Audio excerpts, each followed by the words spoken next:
Tikam Samurai. Karya Makmur Hendrik bagian 1. Sahabat Binwang Channel. Mari kita mulai. Perkelahian yang tak seimbang itu segera saja berakhir. Keempat lelaki berdegap tersebut dengan mudah menyikat lawan mereka. Lawan yang mereka sikat itu adalah seorang anak muda yang berusia sekitar 19 tahun. Anak muda itu tergelimpang dekat sungai di belakang surau tinggal, jauh di pinggir kampung. Pakaian anak muda itu sobek-sobek. Dia tak sadar diri. Uangnya terserak-serak. Keempat lelaki yang mengeroyok dan melumpuhkan dirinya itu segera memunguti uang yang terserak-serak itu. Uang itu tadinya adalah uang mereka berempat. Berpindah tangan pada anak muda itu dalam suatu perjudian yang berlangsung sejak sore kemarin. Menjelang subuh, ternyata anak muda itulah yang menang. Dia memang seorang penjudi ulung. Tiap berjudi jarang yang kalah.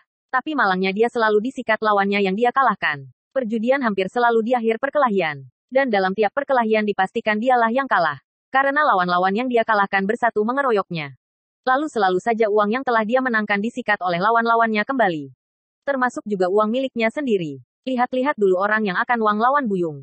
Jangan sembarang main saja. Salah seorang dari lelaki yang berempat itu berkata. Tak ada sahutan. Karena anak muda itu memang tak mendengar apa-apa. Dia tergolek pingsan. Keempat lelaki itu kemudian pergi. Kertas koa berserakan di antara puntung rokok daun enau. Hampir tengah hari anak muda itu baru sadar dari pingsannya. Tak ada yang mengetahui bahwa dia tergolek di sana. Tempat mereka berjudi memang tempat yang terpencil. Di sebuah surau yang telah lapuk. Surau itu tak lagi pernah dipakai sejak seorang guru mengaji mati diterkam harimau saat pulang mengajar. Kampung jadi gempar, dan surau tempat mengaji dipindahkan orang ke tengah kampung. Tapi lama-lama bekas surau itu berubah jadi tempat orang bermain koa. Berjudi dengan daun ceki. Mereka tak takut pada harimau. Sebab umumnya pejudi-pejudi itu adalah orang-orang yang mahir dalam bersilat. Lama-lama, berjudi di surau bekas itu menjadi suatu kebanggaan di antara para pejudi. Sebab berjudi di sana merupakan salah satu ujian mental. Hanya orang-orang berani dan berilmu tinggi saja yang berani main ke sana. Untuk mencapai surau itu harus melewati kuburan. Kemudian sebuah lembah berbelukar. Baru surau. Lembah berbelukar itu. Dahulu, ketika surau itu masih tempat mengaji, adalah sawah. Tapi kini sudah ditinggal dan jadi belukar. Anak muda itu menggerakkan tangannya. Dia masih tertelungkup. Menggerakkan kaki. Matanya masih terpejam. Hidungnya mencium bau tanah liat. Telinganya lambat-lambat mendengar kicau burung. Aku masih hidup, bisiknya. Dia coba memutar tubuh. Kepalanya terasa berdenyut. Tapi dengan menghunjam semua tenaga, dia berhasil juga menelentangkan tubuh. Matanya jadi silau menatap sinar matahari yang terjun dari sela-sela daun pepohonan.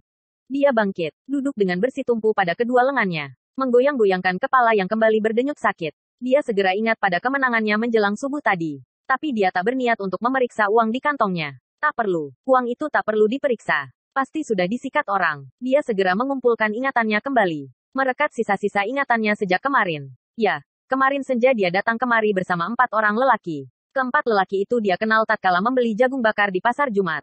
Dia tak tahu siapa mereka. Tapi dari cara mereka tegak dan bicara, dia segera mengenal bahwa mereka adalah perewa dan penjudi.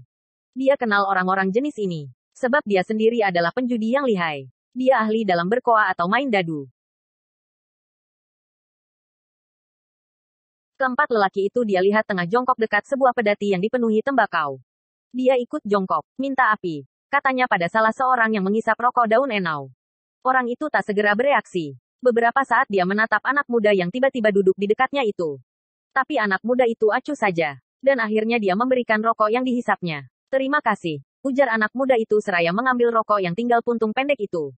Tapi setelah dia membakar ujung rokoknya, puntung rokok lelaki itu tidak dia kembalikan. Melainkan dia buang begitu saja. Muka lelaki itu menjadi merah. Tapi anak muda itu seperti tidak peduli. Dia malah mengeluarkan segumpal uang dari balik bajunya. Sahabat Binwang Channel, mari kita lanjutkan. Berminat main? Dia bertanya dengan tenang. Dia memang ahli dalam soal ini. Lelaki yang puntung rokoknya dibuang itu kembali menatapnya. Kemudian menatap pada ketiga temannya yang masih tetap dengan tenang mengisap rokok dan duduk mencangkung. Salah seorang di antara mereka mengerdipkan mata. Dan anak muda itu dapat menangkap isyarat kerdipan itu dengan sudut matanya. Namun dia pura-pura tak tahu. Main apa uang bisa? Lelaki itu balik bertanya. Main apa saja? Jawabnya, pasti. Koa, boleh. Dadu, boleh. Barambuang, boleh. Sembaranglah. Lelaki itu kembali menatap 3 temannya. Dan kembali yang mengerdip tadi mengerdipkan sebelah matanya yang juling. Uang dengan siapa? Saya berjudi tak pernah berkawan. Saya bisa main sendiri. Dan, menang. Lelaki yang puntung rokoknya dibuang itu menelan ludah. Dia menatap anak muda itu. memperhatikannya dengan seksama, melihat buku jarinya, melihat sikunya, melihat kakinya, dan dia menduga bahwa anak ini pasti seorang pesilat. Tapi dia juga yakin bahwa dengan berempat mereka bisa memakan anak ini. Mereka toh juga bukan orang sembarangan. Di mana tempatnya? Terserah. Kami bukan orang sini. Kami tak tahu di mana tempat bermain yang baik. Titik, titik petik 2. Saya tahu. Titik, titik petik 2. Di mana? Titik, titik petik 2. Si surau usang di hilir kampung sana. Titik, titik petik 2. Tempat guru mengaji diterkam harimau itu? Kini anak muda itu pula yang balas menatap lelaki itu. Kenapa tahu bahwa di surau itu dulu ada guru mengaji yang diterkam harimau? Kalau memang bukan orang sini? Kejadian itu sudah lama bukan? Setiap orang di pasar Jumat ini bercerita tentang kejadian itu beberapa tahun yang lalu. Anak muda itu menarik nafas. Benar, di sanalah tempat main yang aman. Bagaimana? Berani ke sana? Untuk pertama kalinya, keempat lelaki itu tertawa bersamaan. Tertawa mendengar tantangan anak muda ini. Tak ada yang ditakuti oleh Baribeh dan kawan-kawannya Buyung. Titik, titik petik 2. Lelaki juling yang tadi mengerdip berkata. Baribeh, ya, Wang tak pernah mendengarnya? Pernah. Baribeh itu binatang. Si juling terdiam. Yang lain juga, lelaki yang tadi puntung rokoknya dibuang itu jadi kelabu mukanya karena menahan berang. Jangan sembarang bicara Buyung. Mulut Wang bisa saya sobek. Ujar lelaki itu dengan suara berat. Hei, bukankah Baribeh itu memang binatang? Dan kerjanya memang tukang sobek pohon kampeh untuk mendapatkan getahnya. Kenapa sanak mesti marah? Lelaki itu bangkit dan hampir saja menerjang anak muda itu kalau tak cepat dilerai oleh si juling. Si juling berbisik ke telinganya. Dan lelaki itu mengurungkan niatnya untuk melanyau anak muda itu. Kemudian si juling memutar tubuh. Bicara pada anak muda itu. Lebih baik Wang hati-hati Buyung. Tuan kami ini adalah pesilat yang bergelar Baribeh. Kerjanya memang merobek mulut orang-orang sombong seperti Wang. Untung dia berbaik hati kali ini. Nah, kapan permainan bisa dimulai? Terserah. Sekarang pun jadi. Tapi harap diingat. Saya hanya menantang sanak untuk berjudi. Bukan untuk berkelahi. Titik, titik petik 2. Baik, baik. Tapi siang ini kami ada urusan. Bagaimana kalau senja nanti? Tengah malam pun saya mau. Saya tunggu kalian di sana. Dan tanpa menoleh lagi anak muda ini berlalu. Ukimaknya, anak siapa dia makanya berani jual lagak begitu. Maki lelaki yang tadi dibuang puntung rokoknya itu.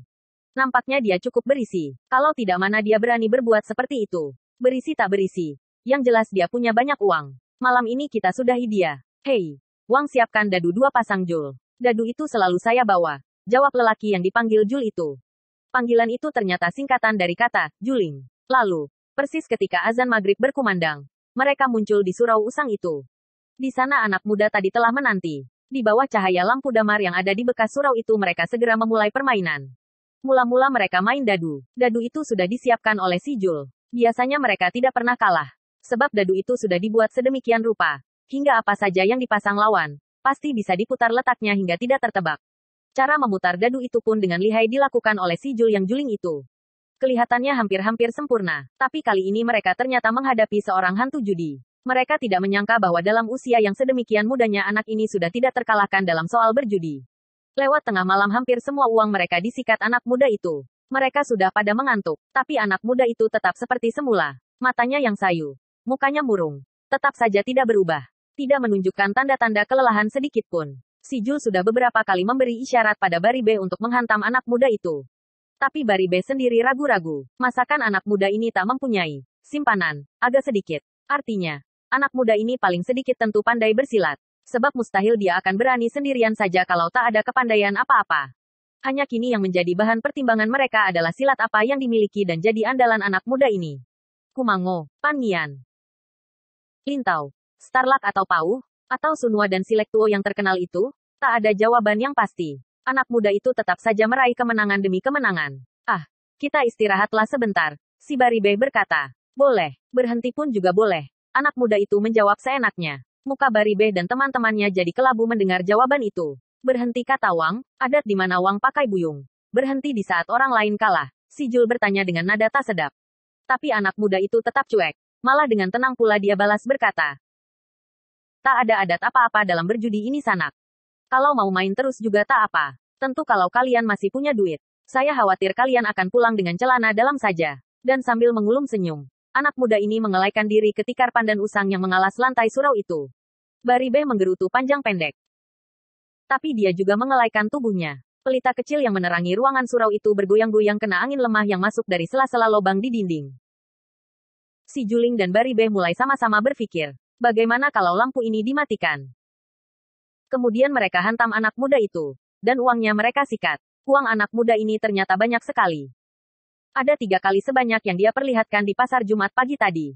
Dengan uang itu mereka bisa membeli 3 buah pedati atau bendi dan beberapa petak sawah. Ah, uang itu harus mereka peroleh. Harus. Baribe melirik ke lampu togok yang bergoyang itu. Kalau lampu ini mati, kita akan susah. Tiba-tiba anak muda itu berkata. Baribe dan si Jul kaget. Anak muda ini rupanya bisa membaca isi hati mereka. Dan mereka jadi tambah yakin bahwa anak muda ini punya ilmu yang tak rendah. Hei, Sanak ada membawa api? Anak muda itu bertanya. Baribe menelan ludahnya sebelum menjawab. Ada. Mengapa? Ada yang berniat mematikan api itu nampaknya. Anak muda itu berkata lagi. Baribe dan teman-temannya tambah kaget dan pelan-pelan jadi kecut. Anak muda ini memang seorang yang padat isinya, pikir mereka. Tapi untuk tak kalah gengsi Baribe kembali bertanya, siapa pula yang akan mematikannya? Angin. Tak terasa angin makin kencang? Anak muda itu berkata seadanya. Tak sedikit pun dia menyangka bahwa orang-orang itu memang berniat akan mematikan lampu itu. Tapi Baribe dan teman-temannya merasa diolok-olok oleh anak muda itu.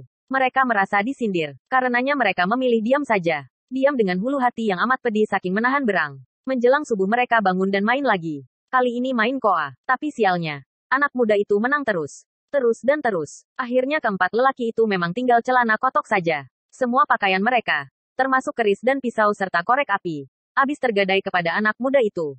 Anak muda itu ternyata memang setan judi. Dan ketika mereka sudah hampir telanjang, anak muda itu tertawa terpingkel-pingkel. Saat itulah Iman Baribe dan teman-temannya layu. Anak muda itu mereka sikat bakat tintang. Mula-mula yang menghantam adalah si Jul. Tendangannya yang pertama tak mengenai sasaran. Anak muda itu sebenarnya terteleng kepalanya. Tendangan si Jul lewat. Tapi dalam penglihatan mereka, anak muda itu mengelak dengan jurus lihai. Teman si Jul menghantam pula dari belakang. Waktu itu anak muda tersebut tiba-tiba menunduk. Ingin memungut duitnya yang berserakan. Dan tendangan yang melaju dari belakangnya kembali tak mengenai sasaran. Malah ketika dia bangkit tiba-tiba, kaki yang tengah melintas itu terbawa naik oleh punggungnya. Tak ampun lagi. Si tinggi di belakangnya terjengkang. Keempat lelaki itu terkejut. Tak sedikit pun mereka menyadari bahwa kedua serangan tadi luput hanya secara kebetulan saja. Kini dengan kewaspadaan tinggi, keempat lelaki itu bersiap. Si Baribe membuka serangan dengan sebuah pukulan. Dan kali ini faktor kebetulan itu tak lagi menyertai anak muda tersebut. Pukulan itu mendarat dengan telak di dadanya. Dia terhuyung. Serangan berikutnya berkatintang menghantam tubuhnya. Dia terpekik-pekik, teradu-adu. Namun keempat laki-laki itu tidak memberi ampun sedikit pun. Dari atas surau perkelahian yang tidak bisa disebut perkelahian itu, beralih ke bawah. Beralih karena tubuh anak muda itu tercampak menghantam dinding karena sebuah tendangan yang telak. Tubuhnya menghantam dinding lapuk dan jebol. Tubuhnya melayang ke bawah lewat dinding lapuk yang jebol itu. Dan di bawah surau itulah nasibnya selesai. Kini dia mengingat kembali semua peristiwa itu. Wajahnya yang murung. Matanya yang sayu. Terangkat perlahan. Dia menarik nafas panjang. Seharusnya dia sudah berhenti main setelah menang besar sepekan yang lalu. Dia berniat membeli sawah. Atau pergi merantau dengan uang itu. Hidup di kampung ini terasa membosankannya. Tapi dasar penjudi. Begitu mengetahui ada penjudi lain, dia segera berselera lagi. Dan inilah akibatnya. Lambat-lambat dia merangkak ke sumur. Mencuci muka dan sekujur tubuhnya yang bergelimang luluk. Meminum air sumur itu beberapa teguk. Kemudian naik kembali ke surau. Dia memungut beberapa puntung rokok daun nipah. Membuka gulungannya. Kemudian mengumpulkan tembakau dari sisa rokok itu. Dari kertas usang yang masih menempel di dinding surau dia menggulung sebatang rokok dengan tembakau sisa tadi. Lalu bersandar ke tiang tengah. Lalu mengambil anak korek api yang terserak. Lalu membakar rokoknya. Matanya terpejam mengisap rokok asembling itu. Saat matanya yang sayu terpandang pada kertas-kertas koa yang berserakan, dia memungutnya beberapa buah. Babi halus, jarum udang, tali sirah. Katanya sambil melemparkan koa itu ke lantai satu demi satu seraya menyebutkan nama kertas-kertas tersebut. Rokok itu tak habis dia hisap. Dia terbatuk-batuk. Pikirannya melayang pada Baribe dan ketiga temannya. Dia bersumpah untuk mencari mereka. Akan dia ajak lagi berjudi. Akan mengalahkan orang-orang itu. Hanya kini dari mana dia harus mencari modal? Akan dia jualkah kambingnya yang 3 ekor itu? Ah, ibu dan ayahnya pasti marah. Marah ibunya mungkin dapat dia amankan. Ibunya paling-paling marah sebentar. Yang dia takuti adalah ayahnya. Ayahnya suka main tangan. Mentang-mentang guru silat. Wih. Dia jadi mual melihat ayahnya yang dia anggap banyak laga itu. Apalagi kalau ayahnya sudah mengajar di sasaran silat. Hatinya jadi bengkak melihat. Dia paling benci melihat orang belajar silat. Apa untungnya belajar silat? Mending belajar judi. Uang dapat perut kenyang, pikirnya. Meski telah berkali-kali dia dikeroyok orang dalam berjudi. Dan berkali-kali pula ayah dan kakaknya memaksa untuk belajar silat. Namun dia tetap tak menyukai silat. Dia memang termasuk anak yang aneh. Ayahnya adalah seorang guru silat ternama. Demikian pula kakaknya. Tapi dia sendiri lebih suka main koa atau main layang-layang. Dia tahu ayahnya tak menyenangi perangainya itu. Tapi apa pedulinya? Dia tidak pernah menyusahkan mereka toh? Dia memang beberapa kali dihajar oleh pejudi-pejudi lain. Sering babak belur dalam perkelahian. Tapi dia tak pernah mengadu pada ayah dan saudaranya yang jagoan silat itu. Tidak, pantangan baginya untuk mengadu. Bagi dia judi merupakan suatu lambang kejantanan. Kenapa hanya pesilat yang disebut jantan? Kenapa pejudi tidak? Bukankah berjudi juga membutuhkan keahlian? Malah baginya judi lebih tinggi nilainya dari silat. Dalam judi orang mengadu otak. Sementara dalam silat orang mengadu otot. Nah, secara harafiah bisa diartikan bahwa dia jauh lebih berotak daripada ayah atau pesilat manapun. Begitu alur pikirannya. Tambahan lagi, berjudi dia anggap mempunyai seni yang tinggi. Dalam main dadu dibutuhkan semacam firasat yang tajam untuk mengetahui mata berapa yang akan muncul di atas. Dan diperlukan perhitungan yang teliti untuk game sampai 3 kali dalam main koa. Dalam silat mana ada seninya?